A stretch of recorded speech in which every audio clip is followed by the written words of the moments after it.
Nuevamente a este formato de conexión goleadora en YouTube, hoy con un invitado muy especial para analizar además los playoffs de la Major League Soccer. Y quién mejor para hacerlo que Tony Kerky, compatriota nuestro, venezolano, además analista de este entorno de MLS y además, bueno, parte, digamos, importante dentro de todo este entramado. Esteban Rojas, quien tiene el gusto, Pablo García, los acompañamos acá junto a Tony, por supuesto, a quien le damos la bienvenida. Tony, valga la redundancia, bienvenido a Conexión Goleadora. ¿Cómo estás? Un gusto, muchachos. Pablo, Esteban, sí, además siempre sigo su trabajo, siempre pendiente de todo lo que tiene que ver con el fútbol venezolano a través de Conexión y con el gusto de hablar de MLS, porque entramos en esta recta final, en esta fase final, ya con los mejores 8 equipos.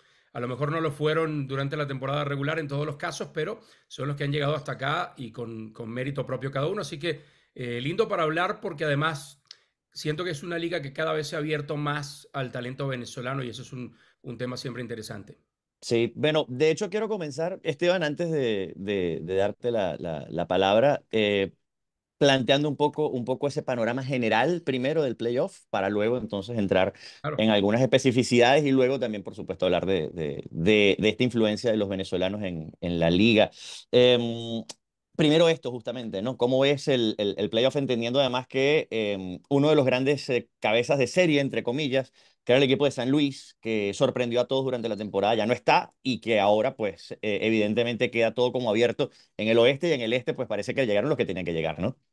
Sin duda, sin duda. Lo de San Luis hay que tomarlo con pinzas porque podría parecer un fracaso el hecho de que el mejor equipo del oeste, perdón, saliera en la primera ronda contra un equipo como Kansas City que se metió, tuvo que ir a los penales en esa figura nueva del play-in para poder llegar hasta aquí. Después los eliminó incluso en esta serie nueva también, esta novedad de primera Sí. ronda al mejor de 3 partidos, donde uno diría, bueno, a mí lo que me gusta de la ronda del mejor de 3 partidos es que no deja dudas, ¿no? Porque tú puedes tener una mala noche, Ujú, pero 2 malas noches ya es otra historia. ujú, Kansas City ujú. eliminó un equipo de San Luis que fue muy regular durante toda la temporada, pero ya cuando llegas a playoffs se requiere otra cosa, se requiere, la experiencia comienza a tomar otra importancia. La tenía Kansas City, empezando por su técnico Peter Vermes, que además tiene todos los años del mundo en la liga, desde que comenzó la liga como jugador.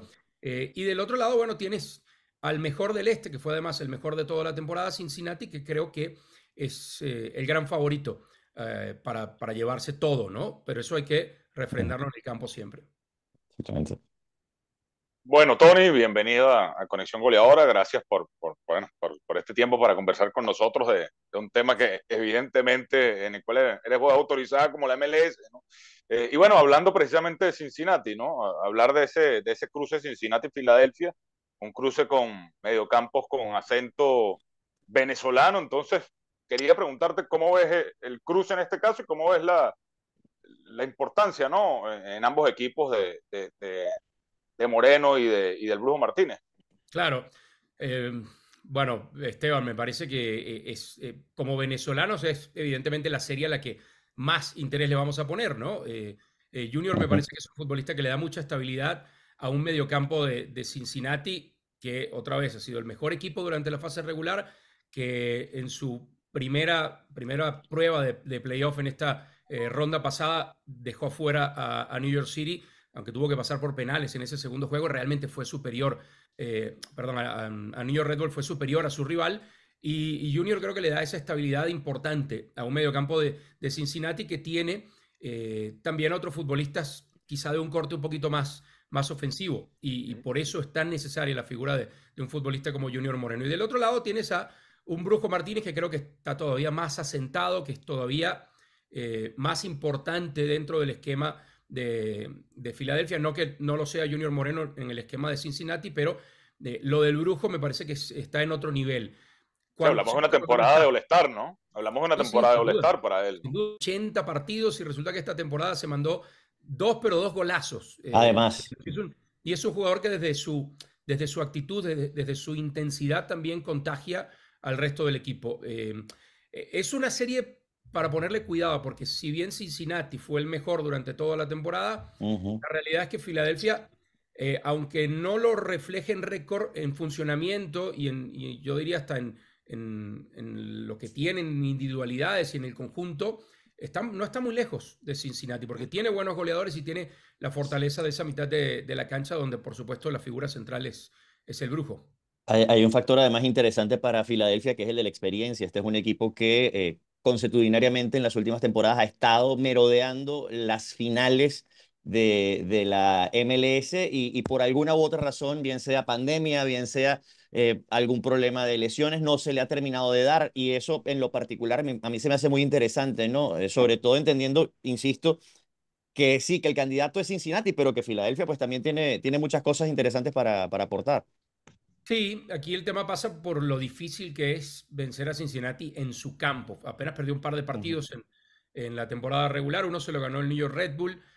Ya en un momento, esos dos partidos los termina perdiendo cuando ya estaba clasificado, donde el equipo termina aflojando un poquito. Y Filadelfia vivió una temporada distinta porque le pesó mucho el competir también en CONCACAF Liga de Campeones, donde terminó siendo eliminado por el que ha sido su némesis en los últimos 12, 14 meses, porque lo eliminó el AFC, justamente el mismo equipo que le había Sí. ganado la final la temporada pasada. Pero Ujú. bueno, también hay un saborcito de revancha ahora porque Filadelfia fue el equipo que eliminó a Cincinnati en la campaña pasada. Cincinnati hace 2 temporadas era uno de los peores equipos en récord en la Major League Soccer. Llegó Pat Noonan a mitad de la temporada anterior, enderezó al equipo, lo metió en playoff, superó la primera ronda y después justamente en esta ronda de semifinales de conferencia fue cuando se enfrentó a Filadelfia y terminó quedando fuera. Así que ahí va a haber chispas ahí interesantes entre los dos equipos y por supuesto ese choque en el medio entre dos jugadores que han compartido convocatoria de selección, aunque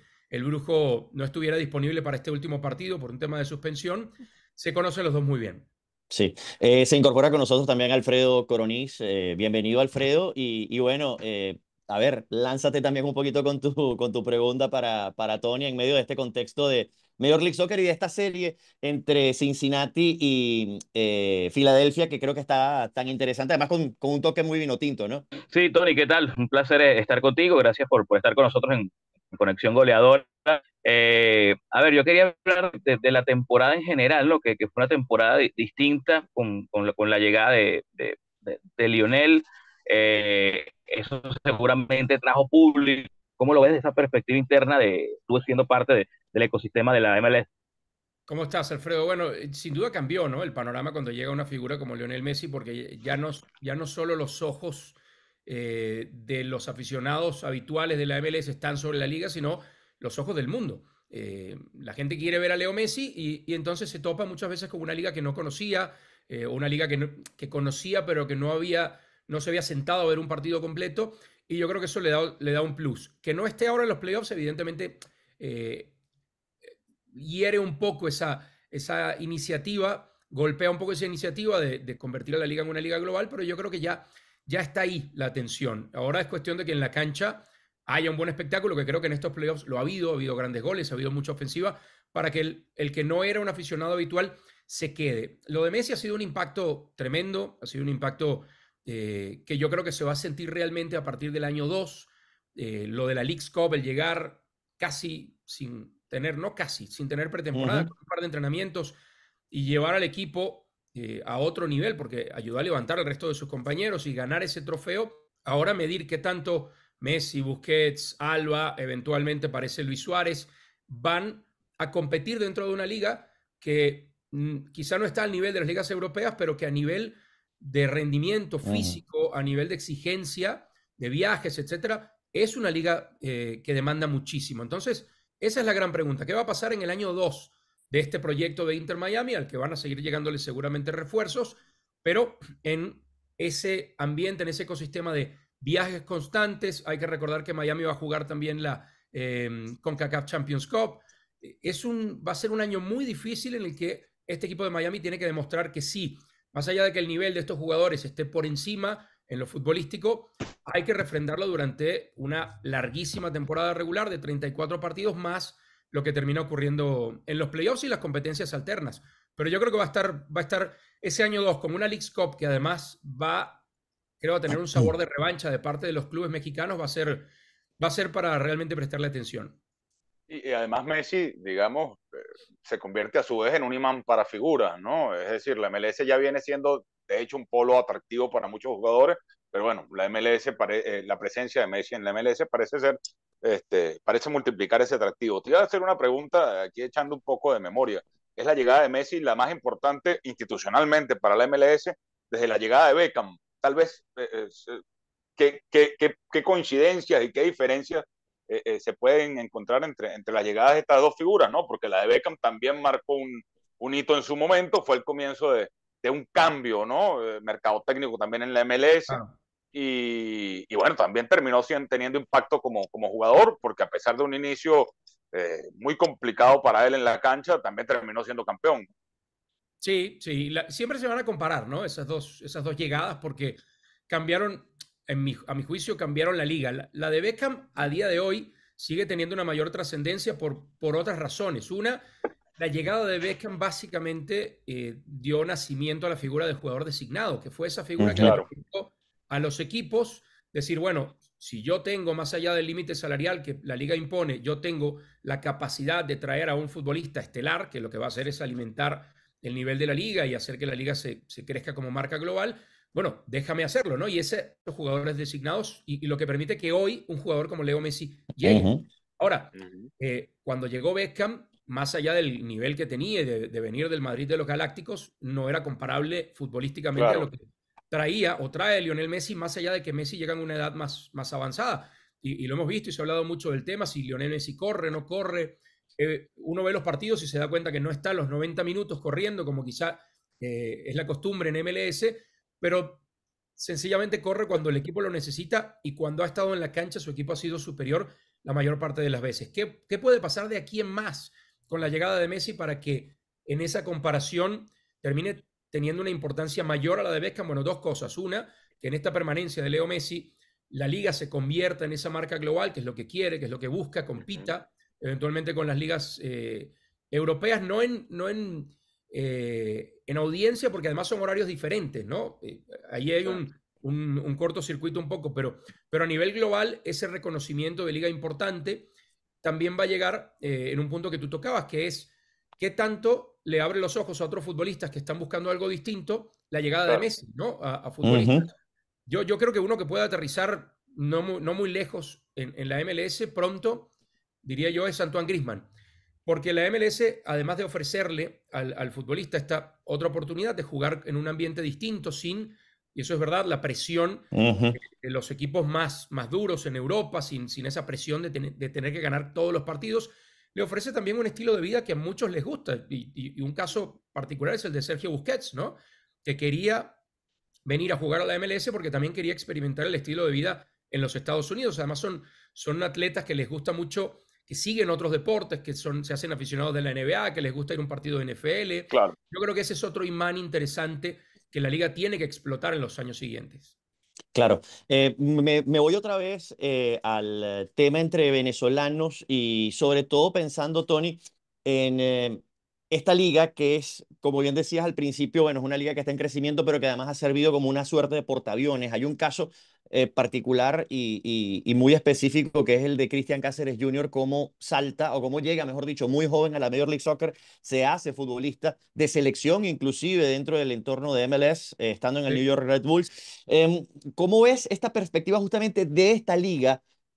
Sobre todo para el caso de los venezolanos, ¿no? Particularmente, ¿no? Está Wilker Carmona, por ejemplo, ahí también en Sí. el New York Red Bulls, por ejemplo, que puede ser un futbolista interesante que puede seguir esta traza. ¿Cómo es un poco la liga, particularmente en ese sentido, para el futbolista venezolano y en ese atractivo que además ya decimos, tiene para el futbolista consagrado ir a Estados Unidos o estar en Estados Unidos y también para el futbolista que está en crecimiento? A mí me gusta la tendencia de que el futbolista joven venezolano, primero que la liga y los equipos se fijen en ese futbolista y que el futbolista joven venezolano tome ese Ujú. reto, porque puede ser un trampolín interesante. Tú mencionabas el tema de Cristian Cáceres Jr. No olvidemos que en algún momento, y el tema Joseph creo que merece una página Aparte, claro. aparte, un episodio aparte, pero, pero en ese momento en el que Joseph estaba en su mejor nivel, tenía como compañero a Miguel Almirón, que hoy está rompiéndola en el Newcastle. Exacto. Y al final, Joseph venía de una experiencia agridulce en el fútbol europeo, siendo un futbolista muy joven, y tenía todo el sentido del mundo quedarse en la Sí. MLS y ser la figura de la MLS como lo fue durante mucho tiempo.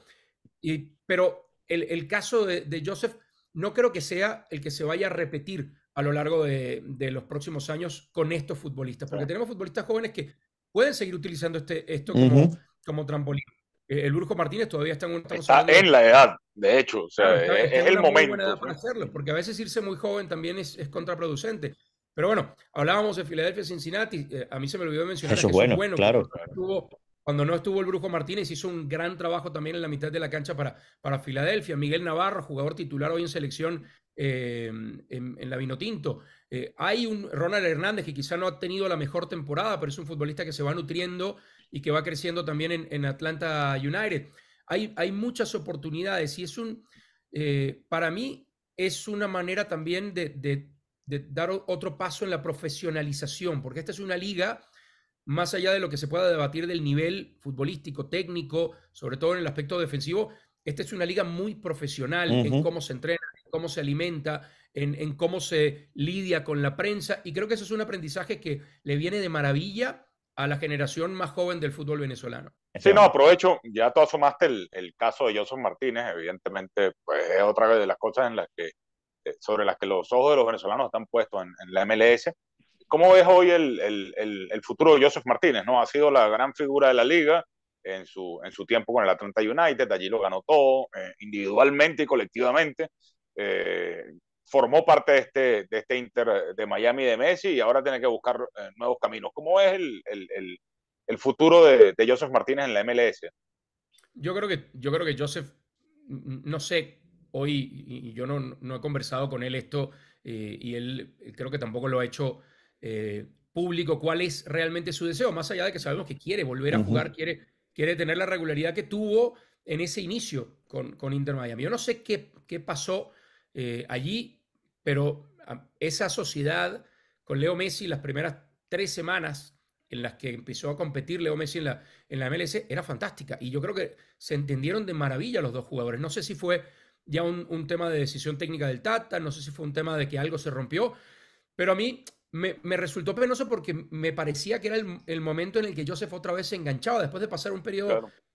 incómodo en Atlanta, donde ya no se entendía bien con Gonzalo Pineda, quien era su entrenador, donde se estaba cerrando también un ciclo. Es algo que no le ha pasado solamente a Joseph, que le ha pasado a jugadores importantísimos en Atlanta y que han terminado saliendo un poquito por la puerta de atrás. Darlington Nagbe, que fue campeón en esa misma camada de Joseph, Julian Gressel. Sí. Pero bueno, llegar a Miami parecía que era como dicen en inglés, el match made in heaven, Claro.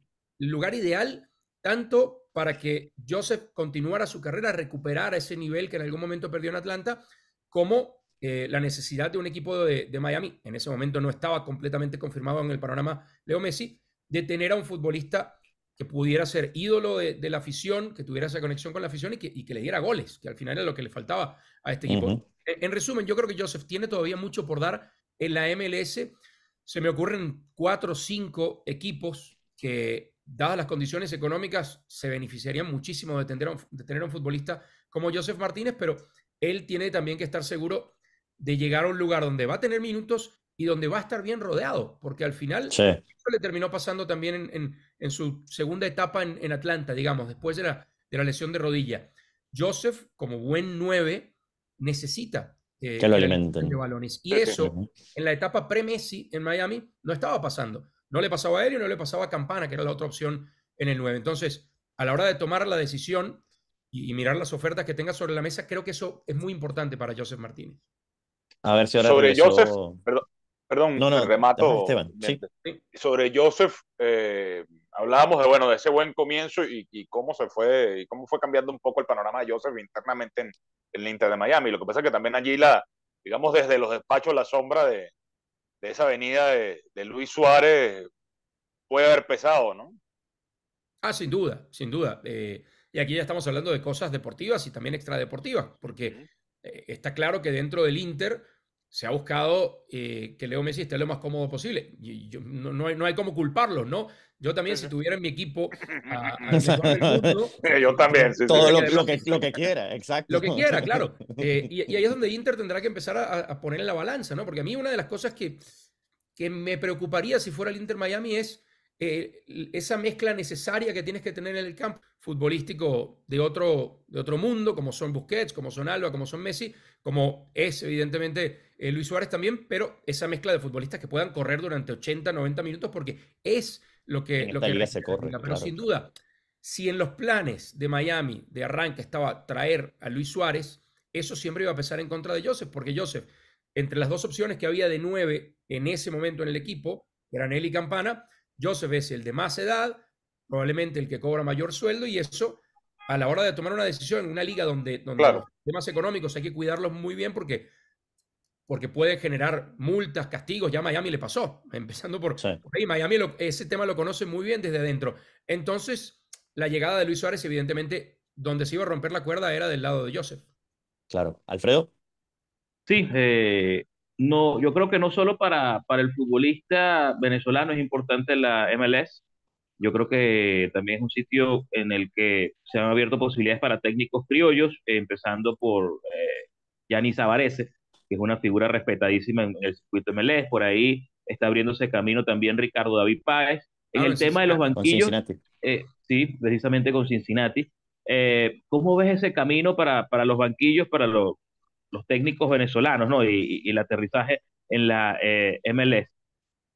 Bueno, es muy interesante, Alfredo, pero fíjate, nombraste dos casos Sí, que son un ejemplo perfecto porque han ido trabajándoselo, ¿no? Bueno, lo de Gianni ni hablar. Estamos hablando de un pionero de la liga. Estamos hablando de un tipo que cuando arrancó la liga fue importantísimo para el New York Metro Stars, que era, por el mercado en el que estaba, un equipo sobre el que había muchas expectativas. Y después Gianni fue haciendo su camino poco a poco, terminó dirigiendo al Cosmos también en otra liga, regresó para dirigir a Portland, campeón en Portland, y el caso de Ricardo David, la MLS, porque Cincinnati ha refrendado eso esta temporada con el Supporter Shield, siendo el mejor equipo de temporada regular, y eso muestra para aquellos exfutbolistas venezolanos que tengan esa intención que el camino va por ahí, el camino va por prepararse, primero a nivel de evidentemente, tener tu licencia de técnico para poder dirigir y después ir haciendo el camino desde abajo. Esa es la parte clave. Claro, esta es una liga, además que siempre lo hemos dicho, reúne en porcentaje aproximadamente al 30% de los futbolistas que nutren a la selección venezolana de fútbol. Estamos hablando que la MLS acumula casi siempre entre 5, 6, 7 futbolistas de los 23, 24 con los que cuenta Fernando Batista. Es un fenómeno que además no se ve mucho digamos, en el resto de las selecciones de Conmebol, al menos. ¿Qué Sí. opinión le merece al entorno de MLS el hecho de que una selección como Venezuela, que además arrancó también el clasificatorio, pues tenga este porcentaje tan pesado y tan importante, ¿no? Dentro del entorno de la liga? A la liga le parece eso muy interesante, por supuesto. Y yo creo que no es casualidad, y hablábamos de jugadores jóvenes, y mencionaste a Ujú. Wiki Carmona. No hemos podido ni mencionar a Dani Pereira, que Por fue ejemplo.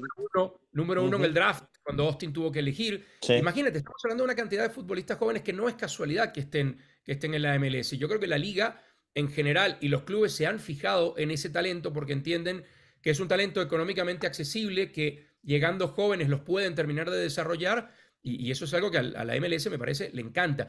Y ojo, es el caso más notable el de Venezuela, pero pensemos en Argentina. Ujú. Thiago Almada, campeón del mundo.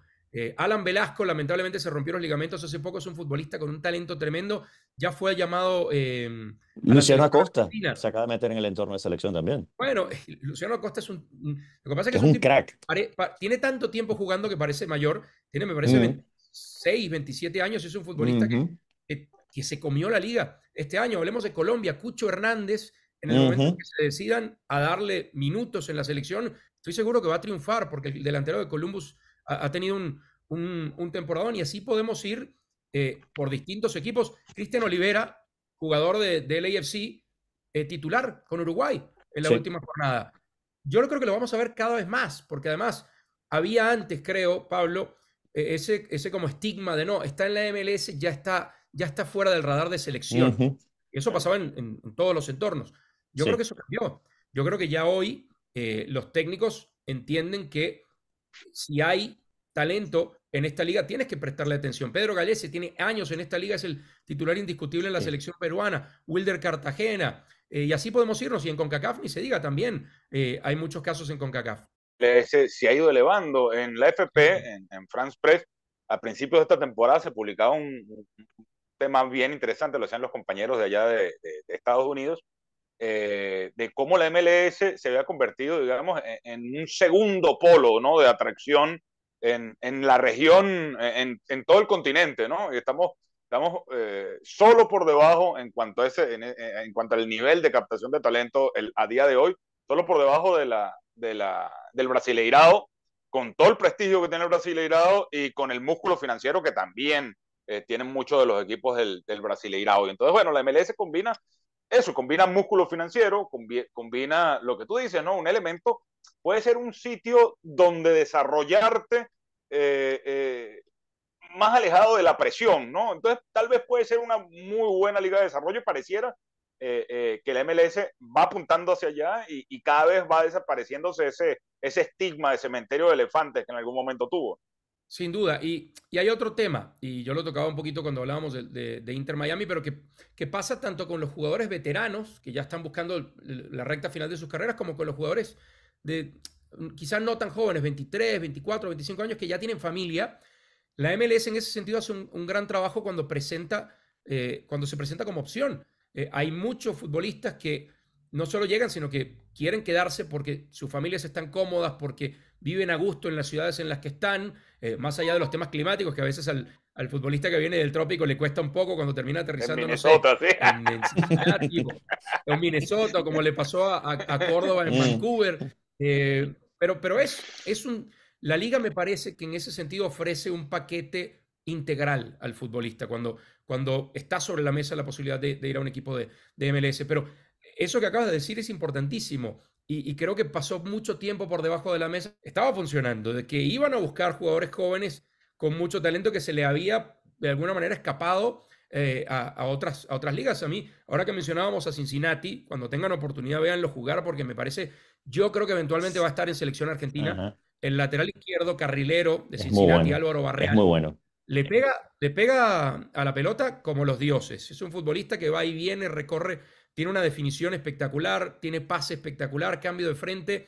Y como eso podemos ir buscando casos alrededor de la liga de jugadores que si no están hoy en selección nacional, lo van a estar en los próximos 6 o 9 meses. Recordemos que, por ejemplo, ahora en Sudamérica tenemos esa pausa de prácticamente 9, 10 meses de eliminatoria. Sí, Alfredo. sí, Tony, sabes que lo hablamos con Yanni hace muchísimo tiempo, antes de que Seattle Sounders ganara la Conca Champions, y es que nosotros veíamos y concluíamos tiene un paquete más integral para el jugador, para una mejor calidad de vida, pero ¿cuáles son esas cositas que le siguen faltando para ser un dominador en la región? Y hablar dominador en la región es eh, siempre estar por encima de México a la hora de ir a Conca Champions, a la hora de ser el representante CONCACAF en el Mundial de Clubes bajo su formato actual y el que vendrá más adelante. Esos detalles que le faltan a los equipos de Estados Unidos para terminar de dar ese golpe definitivo y dominar la región. Yo te voy a mencionar dos cosas particulares. Voy a empezar por la más, iba a decir la más fácil de arreglar, no sé si la más fácil de arreglar, pero la que tiene un camino más claro, ¿no? Una es el seguir compitiendo a nivel internacional. Y lo vimos este año con el AFC, por ejemplo, que tiene un equipazo en todas sus líneas y que se estrelló contra Tigres en la Campeones Cup, en la final, terminó definiendo por penales, que ya había perdido también una final contra León en CONCACAF Liga de Campeones. Y al final tienes que jugar esos partidos, tienes que estar en ese ambiente, en esa presión, para después de la cuarta, quinta, sexta vez dar el campanazo. Y le pasó a Seattle, que fue un equipo que se lo fue laburando, que se lo fue trabajando y por fin consiguió ese logro. Ese es uno de los aspectos. El segundo, hoy es una liga donde hay una inversión importante de mitad de cancha hacia adelante, donde están casi siempre los jugadores designados o donde se utiliza el presupuesto libre a través de las otras figuras que hay, que es el TAM, el GAM, que son un poquito más complejas de explicar en tiempo corto. Y lo que hace falta es que se libere un poco esa parte, que quizá se dé el siguiente paso en lo económico, que se permita a los clubes que lo quieran hacer invertir un poco más para que tú puedas también invertir y tener laterales de primer nivel que sean más frecuentes, porque los hay, centrales de primer nivel, para que cuando vayas a esas competencias estés equilibrado en todas las líneas. Hoy es una liga que de Claro. mitad de cancha hacia adelante tiene un talento tremendo y que de mitad de cancha hacia atrás no es que no lo tenga, pero por un tema económico termina confiando mucho en los jugadores más jóvenes y esos son los que necesitan recorrido y experiencia. Por la misma Conmebol, de que una posibilidad desde que llegó Lionel Messi, sobre todo por esa figura, de que en un futuro no muy lejano la MLS integre la Copa Libertadores, como en su momento lo hicieron los cuadros mexicanos. Incluso yo recuerdo un par de ediciones de Copa Sudamericana en la que participaron equipos de la MLS. ¿Ves eso viable o ya está sentado con la League Cup el mercado o la cuota de mercado internacional adicional con la League Cup y el mercado mexicano? ¿Cómo ves ese panorama? Y yo te diría, Alfredo, y esta es ninguna información que tenga yo, pero es mi percepción y va un poco por lo último que decías. Yo creo que habiendo sido un éxito la primera edición de Leagues Cup, y este es el primero de creo que 10 años que están pactados, yo veo muy difícil que haya espacio para competir de los equipos de MLS y por ende también un poco por extensión de los de Liga MX en Copa Libertadores.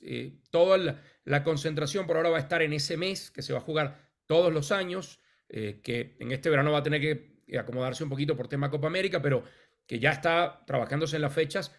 Si la Leagues Cup continúa siendo el éxito que fue en el primer año, yo no veo manera de que se puedan incorporar los equipos de MLS a Copa Libertadores. Y si existiera otra vez esa idea sobre la mesa, habría que formular un formato y un calendario de competencia para poder evitar viajes tan largos, porque no lo puedes hacer libremente, no puedes poner a Vancouver a visitar a Boca Juniors o no sé, o a Flamengo a irse a meter a Montreal o a Portland.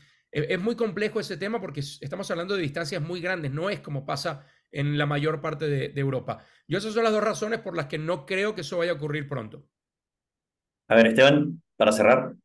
No sé, ya cerrando un poco, hablamos mucho de Cincinnati y como el gran equipo de la temporada, pero si no es Cincinnati, ¿quién, no? Digamos, ¿cuáles son los mayores enemigos, digamos, entre comillas, de Cincinnati en estos playoffs? Mira, a mí se me hace difícil, Esteban, porque si algo, yo había seguido la liga antes, pero no evidentemente con tanto detalle como esta temporada, cuando me ha tocado estar allí en los estadios y seguir cada jornada todos los partidos. Y una de las cosas de MLS es que hay una paridad tremenda, ¿no?